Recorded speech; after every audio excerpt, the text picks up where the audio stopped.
Hello दोस्तों, कैसे हैं सब। मैं हिमांशु स्वागत करता हूं आप सबका आपके अपने चैनल कॉमिक वर्ल्ड पर। तो चलिए दोस्तों, शुरू करते हैं राज कॉमिक्स में एक और मल्टी स्टारर कॉमिक विशेषांक महारानी। खेल से अच्छा कोई बिजनेस नहीं। आजकल ये बात खेल खेलने वाले खिलाड़ी भी खूब जानते हैं और उन पर पैसा लगाने वाले भी। इस मरियल से बॉक्सर पर तुम 1 पर 20 का भाव दे रहे हो, तुम्हारा दिमाग तो नहीं खराब हो गया? अरे वो ऐसे इंटरनेशनल चैंपियन से लड़ रहा है जो आज तक कोई फाइट नहीं हारा। तुम लुट जाओगे, बर्बाद हो जाओगे। अभी भी अपना फैसला बदल दो। फैसला नहीं, मेरी तकदीर बदलेगी और तुम सब उसे अपनी आंखों से देखोगे, क्योंकि मैंने उस मरियल बॉक्सर को एक ही घूंसे में लोहे की आधा फुट मोटी चादर में छेद करते देखा है। दर्शकों में भी अटकलों का बाजार गर्म था। आपका क्या ख्याल है अदरक चाचा? ये वह मरियल सा बॉक्सर उस इंटरनेशनल चैंपियन के सामने कितने राउंड ठहर पाएगा? क्या कहा जा सकता है, बॉक्सिंग शुरू होने वाली है, फिर सब कुछ सामने आ जाएगा। टन। घंटी की आवाज के साथ ही बॉक्सिंग शुरू हो गई और वहां प्रत्येक दर्शक की सोच से पहले ही खत्म भी हो गई। और उसका विजेता था वह मरियल सा बॉक्सर जिसके एक ही पंच ने इंटरनेशनल चैंपियन के जबड़े की हड्डियों का कचूमर बना दिया था। दीन दुनिया से बेखबर स्ट्रेचर पर लदकर लौटा वह इंटरनेशनल चैंपियन। और वह मरियल, हा हा हा हा हा। मेरे इस बॉक्सर का कोई मुकाबला नहीं कर सकता।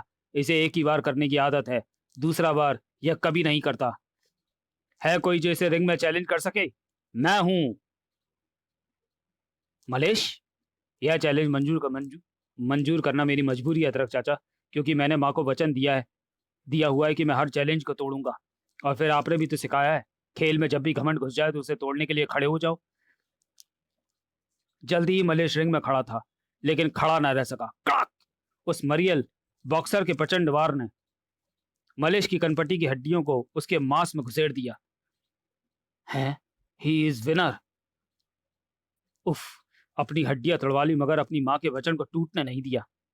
जब इसे पता था उस बॉक्सर से टकराकर उसकी हड्डियां ही टूटनी है, फिर ये वहां क्यों गया था? जो भी हो, जो भी उस बॉक्सर से लड़ेगा अपनी हड्डियां ही तोड़वाएगा। अब ऐसा नहीं होगा। बॉक्सिंग के रिंग में जो खूनी खेल खेला जा रहा है वो बंद होना चाहिए। वह बंद होगा। है कोई और? कोई नहीं, तो फिर यह मान लिया जाए कि मेरा बॉक्सर बॉक्सिंग रिंग का बेताज बादशाह है। नहीं। अगर यह मान लिया जाएगा तो बॉक्सिंग जैसे खेल में खूनियों की हुकूमत हो जाएगी। यह खेल खेल नहीं रह जाएगा। डोगा, तू क्या यहाँ भाषण देने आया है? चैलेंज देने उसे? तो फिर बाहर क्यों खड़ा, रिंग में आ। आज के बाद तू ना तो किसी को चैलेंज देने लायक रह जाएगा और ना लेने लायक। डोगा रिंग में आ चुका था और कोई यही चाहता था। डोगा आ गया है। आता कैसे नहीं? उसे बुलाने के लिए ही तो मैंने मुंबई के बॉक्सिंग रिंग में अपने गुलाम को भेजकर वहां खून की होली खेलने की योजना बनाई थी। अब बस डोगा और मेरे गुलाम के बीच मुकाबला शुरू होने की देरी है। फिर डोगा रिंग में पड़ा अपनी मौत के लिए तड़पता नजर आएगा, मेरे गुलाम के एक ही वार से। रिंग में शुरू होने वाले मुकाबले का सिर्फ इसे ही नहीं, उस स्टेडियम में बैठे हर दर्शक को बेसब्री से इंतजार था। बैल बजने के साथ ही सभी का इंतजार खत्म हुआ। टन। मुकाबला शुरू हो चुका था, लेकिन मुकाबले के साथ ही कुछ और भी शुरू हो गया। तर तर तर तर तर तर, जिसने मुकाबले के लिए तैयार खड़े डोगा के कानों को खड़ा कर दिया। स्टेडियम के बाहर से गोली चलने की आवाज, यानी स्टेडियम के बाहर इससे भी बड़ा कोई खूनी खेल खेला जा रहा है। मुझे इस खेल को देखना होगा, इस खेल को छोड़कर। अरे क्या हुआ डोगा, मेरे बॉक्सर के बाहर करने से पहले ही भाग खड़ा हुआ? डर गया? डोगा सामने खड़ी मौत से भी नहीं डरता। अपने बॉक्सर से बोलियो कहीं जाए नहीं। डोगो से वार करने का मौका देने अभी लौटेगा। उफ, बच निकला। डोगा उससे बचकर भाग निकला। मेरी योजना फिलहाल असफल हो गई, क्योंकि मेरे पास इतना समय नहीं कि मैं अपने गुलाम को वहीं उसका इंतजार करने का आदेश दूं, क्योंकि यह समय मेरे गुलाम नंबर 2 को सक्रिय करने का है, और उसे मैं तभी सक्रिय कर सकती हूँ जब मेरा पहला गुलाम वापस आएगा। अब ठीक है, इसके इस मशीन में प्रवेश कर जाने के बाद अब मैं अपने गुलाम नंबर 2 को सक्रिय कर सकती हूँ, जिसका शिकार बनेगा राजनगर पुलिस का सुपर कॉप इंस्पेक्टर स्टील चुम रैक। सारी कोशिशें बेकार हैं। तो मैं मुझे अपने बॉस और अपने अड्डे के बारे में बताना ही होगा। गोलियों से इसका कुछ नहीं बिगड़ेगा। ग्रेनेड चला इस पर। बूम, जूम, बम। ग्रेनेड काम कर गया। इंस्पेक्टर स्टील नामक कानून की मजबूत दीवार गिर गई। हमने उसे गिरा दिया। वाह! अब यहाँ खड़ा रहकर खुशी मत बना, भाग यहाँ से। बॉस ये सब सुनेगा तो बहुत खुश होगा। लेकिन वैसा नहीं हुआ। धाड़! बेवकूफ हो तुम सब। इंस्पेक्टर स्टील ऐसे खत्म नहीं हो सकता। तुम्हारे ग्रेनेडो ने उसे नहीं गिराया, वो खुद गिरा होगा। बिल्कुल सही कहा तुमने। मैंने गिरने का नाटक किया था ताकि मुझे खत्म समझकर यह भाग खड़े हो और मैं इनके पीछे यहां तक पहुंचूं। था और मैं पहुंच गया। Now you are under arrest. तुम यहाँ इन्हें बंदी बनाने नहीं बल्कि मेरे बंदी बनने आए हो। भाग। ओह, मेरे 450 किलो वजनी शरीर को अपने वार से तिनके की तरफ फेंक देने वाले इस अपराधी को जल्दी ही काबू में करना होगा। थाक।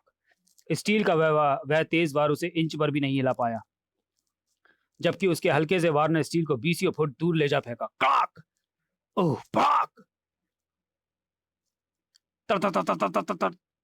ओह नो, तूने अपनी शक्ति दिखा दी। काक। नो, अब देख मेरे मुखौटे की शक्ति। उस अपराधी के साधारण शरीर ने अचानक असाधारण रूप धारण कर लिया। अगले ही क्षण इंस्पेक्टर स्टील का शरीर उन असाधारण बाहों के शिकंजे में फंसा हुआ था और फिर क्रॉक क्रॉक उन बाहों के शिकंजे में स्टील का मजबूत शरीर टीन के डिब्बे की तरफ पिचक रहा था। जल्दी भाग। एक बार फिर उसने स्टील को तिनके की तरह उछाल फेंका और एक बार फिर उसने अपने मुखौटे का कमाल दिखाया। इस बार वह बड़ा नहीं छोटा हो रहा था, इतना छोटा कि वह कूद कर घुस गया इंस्पेक्टर स्टील के शरीर के अंदर और जल्दी ही वो काम कर रहा था जिसे करने के लिए वह इंस्पेक्टर स्टील के शरीर के अंदर घुसा था। क्रिंच। इस यांत्रिक प्रणाली से इंस्पेक्टर स्टील का शरीर चलता है। यह यांत्रिक प्रणाली नष्ट हो जाए तो यह शरीर अपने आप काबू में आ जाएगा। उफ, उसने मेरे शरीर के अंदर घुसकर मेरे सारे सिस्टम को फेल कर दिया है। ऐसे में मेरे शरीर का कोई भी भाग काम नहीं कर रहा है, लेकिन इसने मुझे नष्ट करने की जगह मुझे बेकार क्यों किया? क्या चाहता है ये? इंस्पेक्टर स्टील के बेकार हो चुके फौलादी शरीर में उसका इंसानी दिमाग अभी भी सही सलामत था, लेकिन अकेला दिमाग भला क्या कर सकता था? इसने मुझे खिलौने की तरह उठा लिया है और मुझे लेकर कहीं चल दिया है।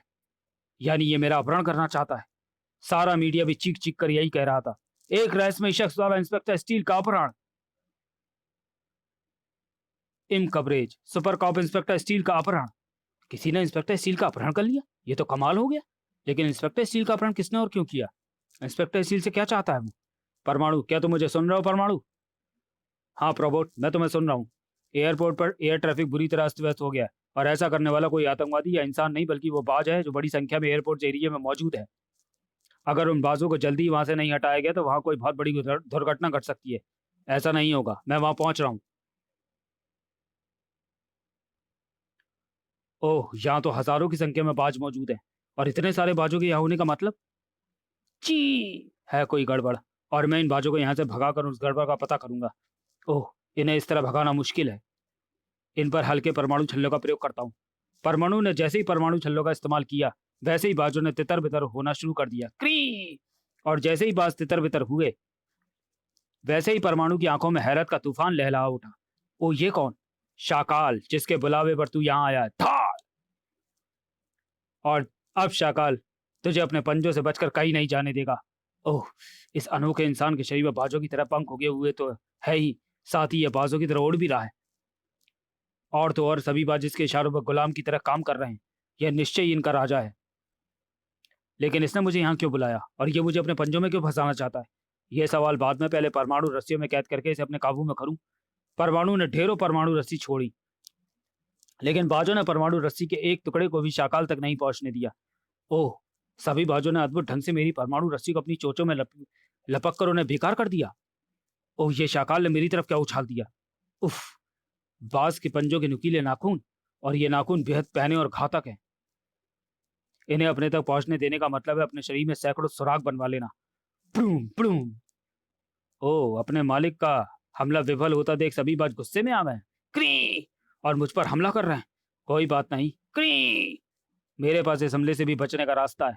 अब ठीक है, अब ये बाज मुझे अपना शिकार नहीं बना पाएंगे। ओह था, बाज की आंखों से बचना चाहता है। जानता नहीं बाज की आंखें इतनी तेज होती हैं कि उनका शिकार जहां भी हो, जिस रूप में भी हो, उसे देख ही लेती हैं। था, उफ, वह ठीक कह रहा है। अब मेरा छोटे रूप में रहने से कोई फायदा नहीं होने वाला। उल्टा नुकसान ये हो जाएगा कि मेरे इस छोटे रूप को कोई बाज दाना समझकर मुझे अपने पेट में पहुंचा लेगा। परमाणु बड़ा हुआ तो एक बार फिर उसे उन बाजों के हमले का सामना करना पड़ा, और इस बार वह हमला इतना बड़ा था कि जब तक परमाणु संभल पाता तब तक वह सैकड़ों बाजों की चोंचों में फंस चुका था। ओह, मैं बुरी तरह फंस गया हूँ। मैं अपनी किसी भी पावर का प्रयोग नहीं कर सकता क्योंकि इन बाजों ने अपने पंजों से मेरे हाथों को बुरी तरह फंसा लिया है। मैं अपने हाथों को अपनी बेल्ट तक नहीं पहुंचा सकता, लेकिन शुक्र है कि मैं अभी भी बोल सकता हूँ। ट्रांसमिट।